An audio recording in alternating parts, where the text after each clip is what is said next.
Hello, I'm Marc, host of the Channel Chat podcast show, and this is a special series during this COVID crisis where we'll be sharing the learnings, best practices, and failures and successes of all the channel leaders throughout the tech industry. So sit back, listen, and enjoy.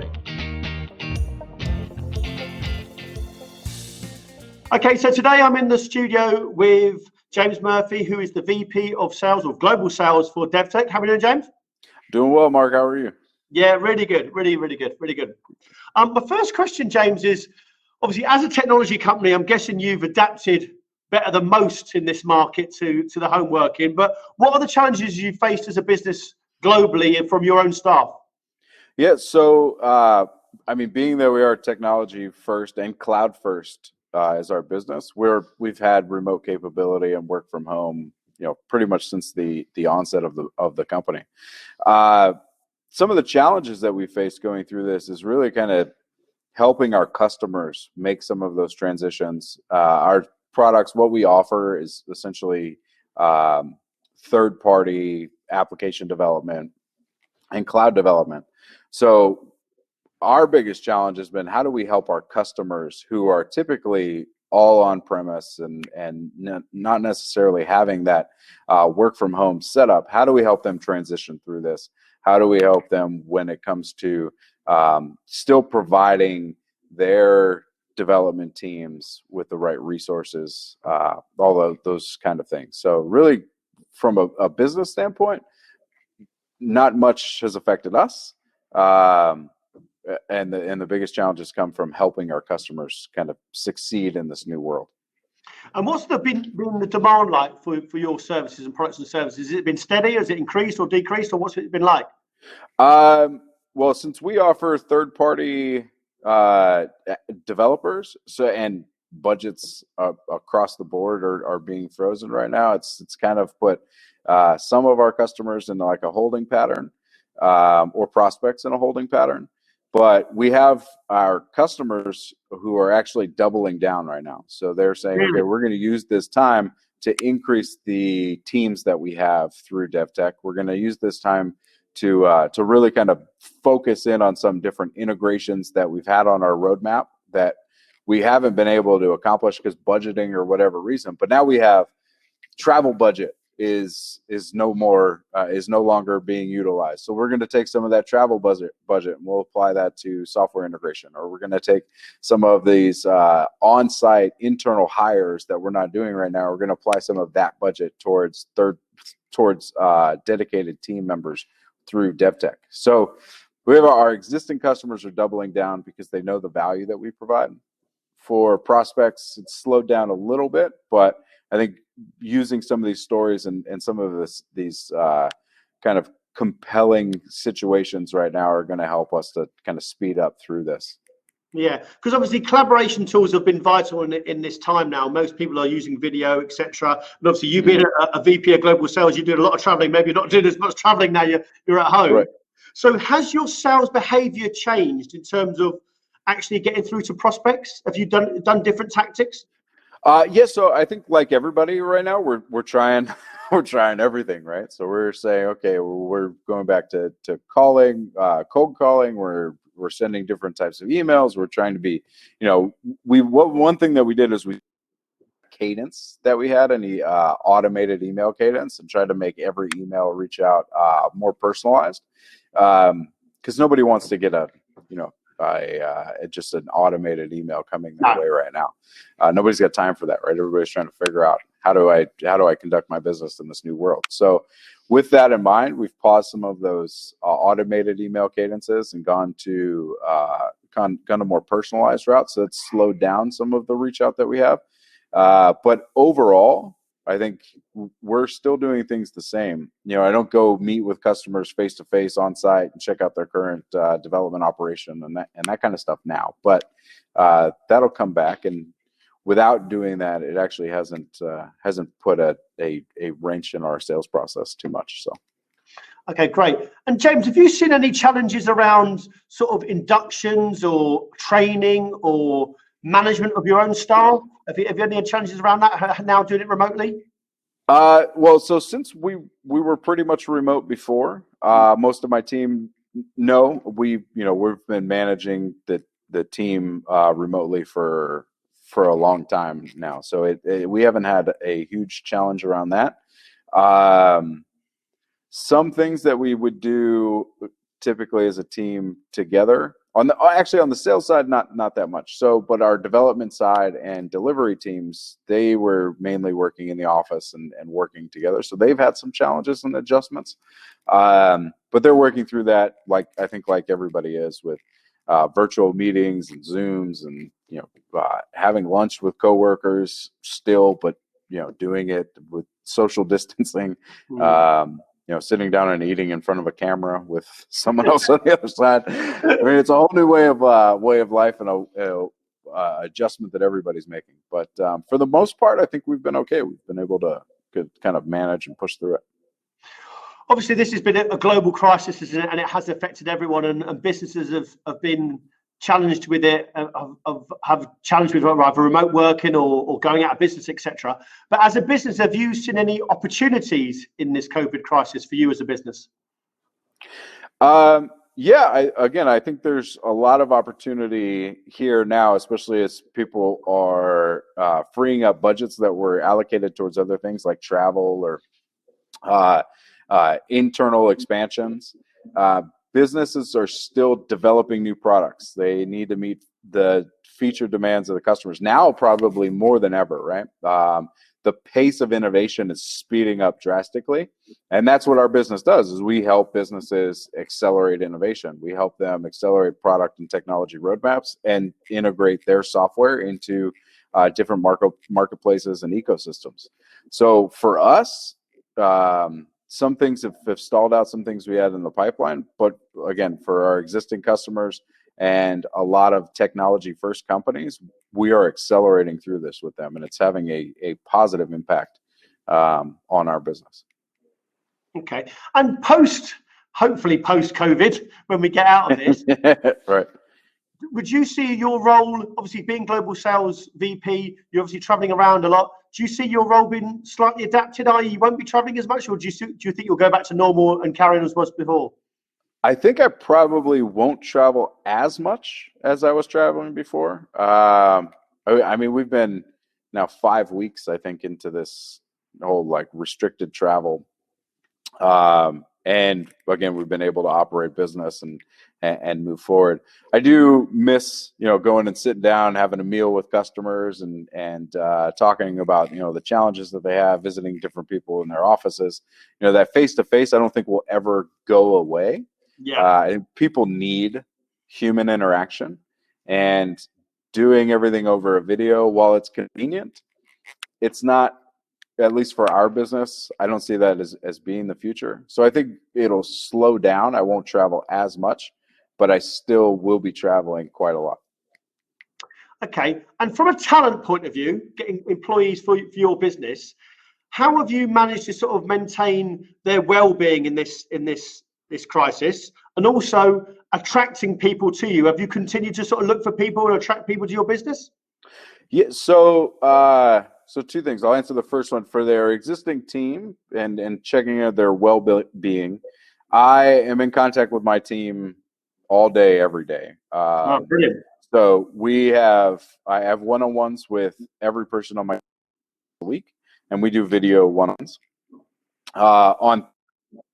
We do a team happy hour, so everybody grabs their favorite drink, and since the team is global, we do it around 3 o'clock Pacific time, and usually everybody can join about that time, have a drink, and just we don't talk about work at all. All we just kind of as if you were just going out after work to have a beer with someone or grab a drink.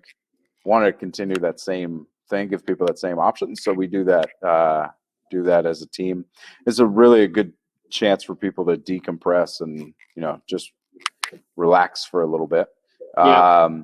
And then as far as attracting new talent and getting people to come work with us, I think we've seen a lot of people, or a lot of people have seen this transition to work from home, and a lot of people like it, and they want to be able to have that kind of freedom going forward. Yeah. So for us, being able to offer that for people, and it's one of our kind of perks is that, you have this ability to work from home and be remote. We are seeing more people, reaching out and saying, hey, how do I become part of that and what you're doing, full time? Yeah, because I'm seeing a lot of people, almost companies in two camps. Camp one, I'm furloughing people. I'm not going to look at talent. I'm not going to pipeline people. I'm not going to do anything. And then camp two is actually this is an opportunity to gain market share, look at people that might be unsettled, and continue looking. Are you seeing that from your customers as well, or are you seeing anything different over there in America?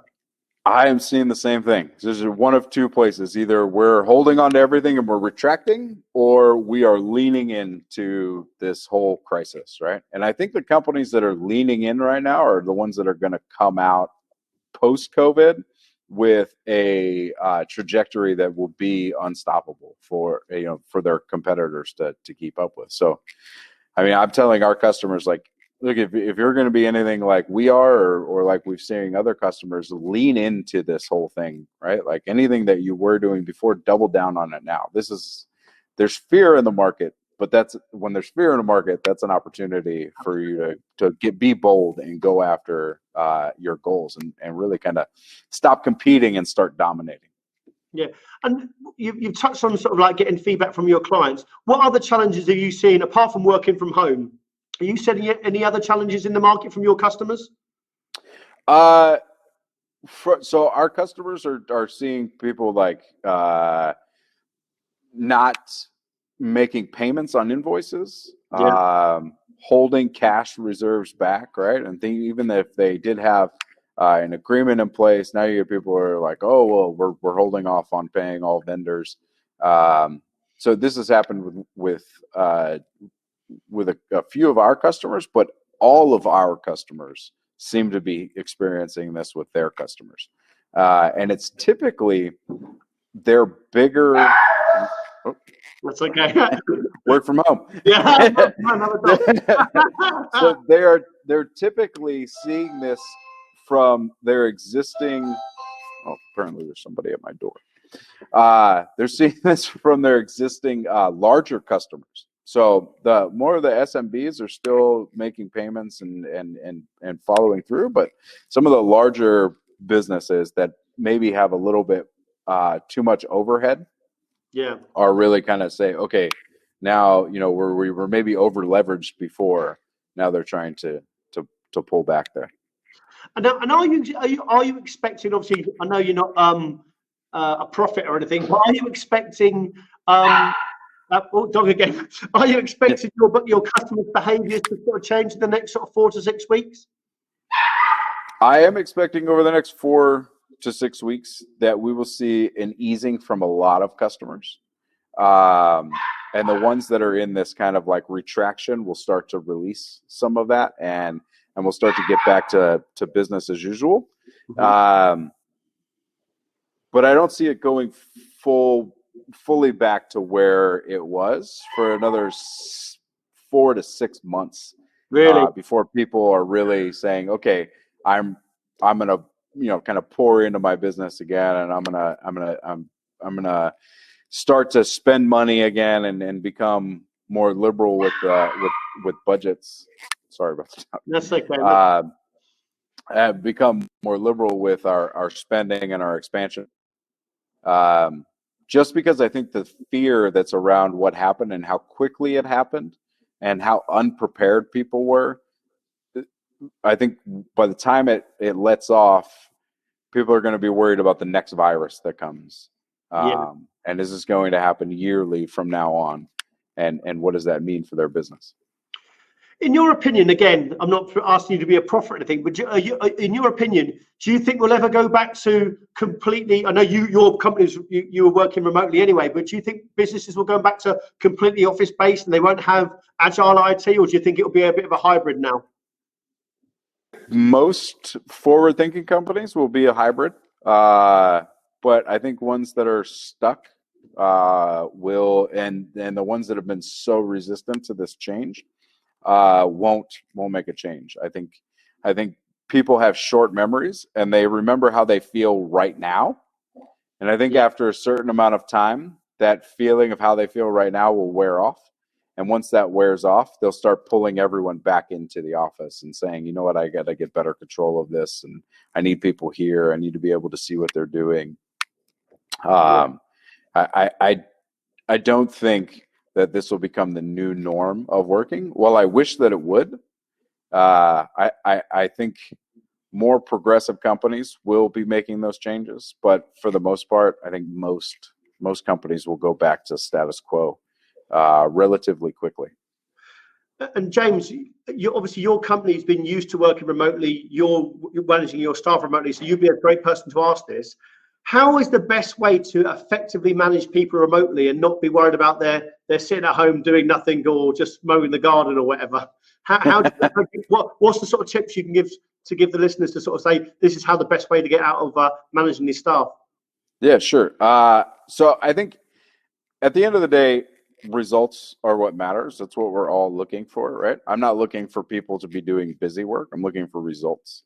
So setting that expectation with the team that results are what drives that is number one.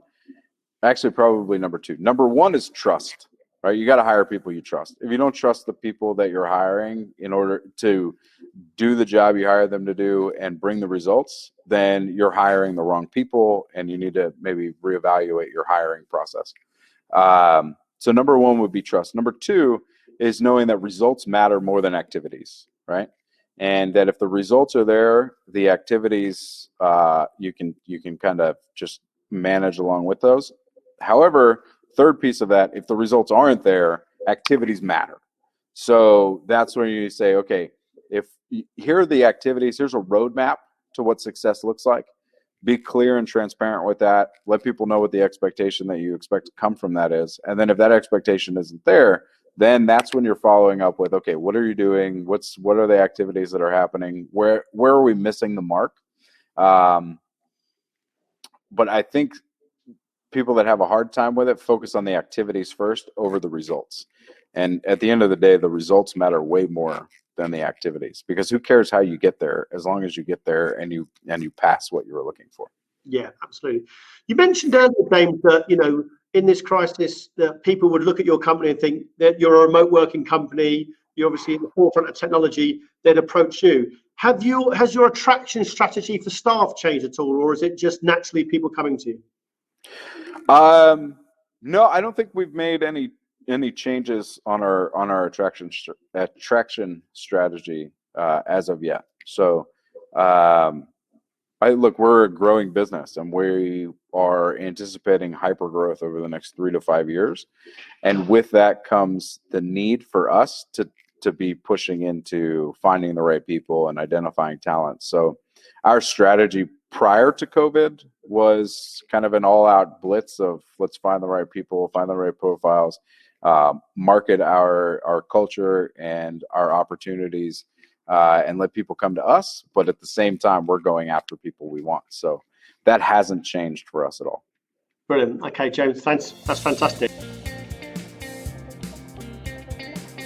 Thanks for joining us and listening to another episode of our Channel Chat podcast. If you've enjoyed what you've heard and are listening on iTunes, please could you give us a review and subscribe in order to get the newest episodes as soon as they're released. Otherwise, as always, we release an episode every Thursday at midday, so hopefully you can join us then.